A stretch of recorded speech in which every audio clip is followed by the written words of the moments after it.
নবীর চেহারার দিকে গোল পাখি তাকায় আর কয় নবী আমার, ও মায়ের নবী আমার, আপনার চেহারা দেখিয়া আমার আর ক্ষুধা নাই করি সুবহানাল্লাহ।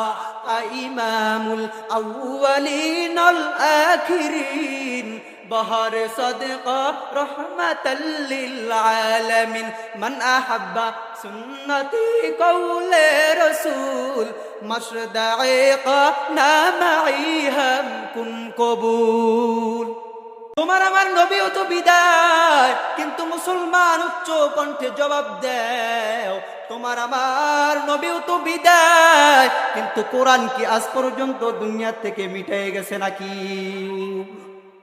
কেন বিদায় নেন নাই? কেন বিদায় নেয় নাই? একটাই কারণ, আল্লাহ তাওরাত নাজিল করে বলে নাই এই তাওরাতের দায়িত্ব আমি আল্লাহ নিয়েছি। আল্লাহ তাআলা জাবুর নাজিল করে বলে নাই ওরে দাউদ শুনে নাও, আমি আল্লাহ জাবুরের দায়িত্ব নিলাম। আল্লাহ তাআলা ঈসার উপরে ইনজিল নাজিল করে বলে নাই আমি ইনজিলের দায়িত্ব নিলাম। আল্লাহ বলে নাই, সেই জন্য সব ওই নবীরা বিদায়, তাদের 3 কিতাব জাবুর তাওরাত ইনজিল বিদায়। কিন্তু আপনার আমার নবী কেমন মায়ের নবী, যেই নবীও দুনিয়া থেকে বিদায়, কিন্তু তার কিতাব এখনো দুনিয়াতে আসে না। সেই কিতাবের নাম কি? আল্লাহ তাআলা তার হিফাজতের দায়িত্ব নেয় নাই, তার কিতাবের ভিতরে বলে নাই, কিন্তু এই কোরআনের ভিতরে আল্লাহ বলছেন ইন্না নাহনু নাযালনা যিকরা ওয়া ইন্না লাহু লাহাফিযুন।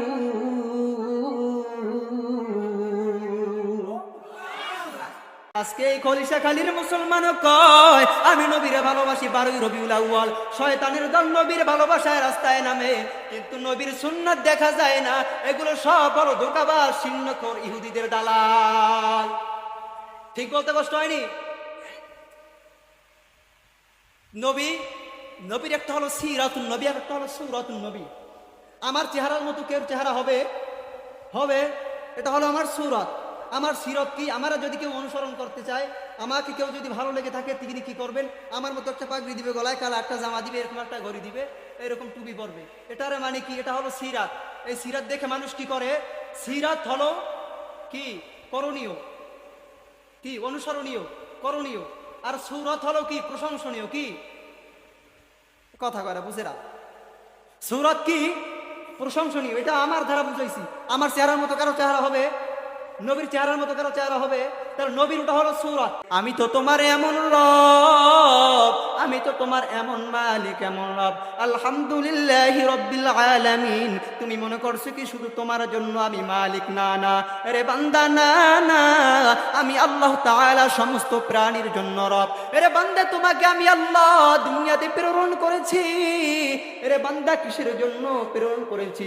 তোমাকে প্রেরণ করে শুধু ক্ষান্ত করি না। আরে বান্দা, আমি আল্লাহ তোমাদের জন্য আয়াত নাজিল করলাম, ওয়ালাকাদ কাররামনা বানি আদম। তোমাদেরকে সৃষ্টির উৎকৃষ্ট জাতি, মানুষ জাতি হিসাবে বানাইছি। পড়ি সুবহানাল্লাহ। সৃষ্টির সবথেকে দামি কারা? মানুষ। চিল্লায় কোন কারা? একটু আমরাও কোন কারা? নাকি আমরা না? একটু বইলেন। যাই বলতেছিলাম, না জবাব দিলে ভাল লাগে যে আমার কথা আপনারা বুঝতেছেন না। চিন্তা করে হুজুরে মনে হয় কোন জায়গাতে আইসেন, কিন্তু এই বাংলাদেশের পটুয়াখালীর। যাই বলতেছিলাম, আল্লাহ তাআলা জানায় দেয় আলহামদুলিল্লাহি রাব্বিল আলামিন। আমি গোটা আলমের জন্য রব্বুল আলামিন। আমি শুধু গোটা আলমের জন্য রব, গোটা আলমের পালন কর্তা, গোটা আলমের সৃষ্টি জগতের সৃষ্টিকর্তাকে আল্লাহ। আল্লাহ ক্যা মুবারক নাম হ্যায়, আল্লাহ আল্লাহ আশিকু কা কাম হ্যায়।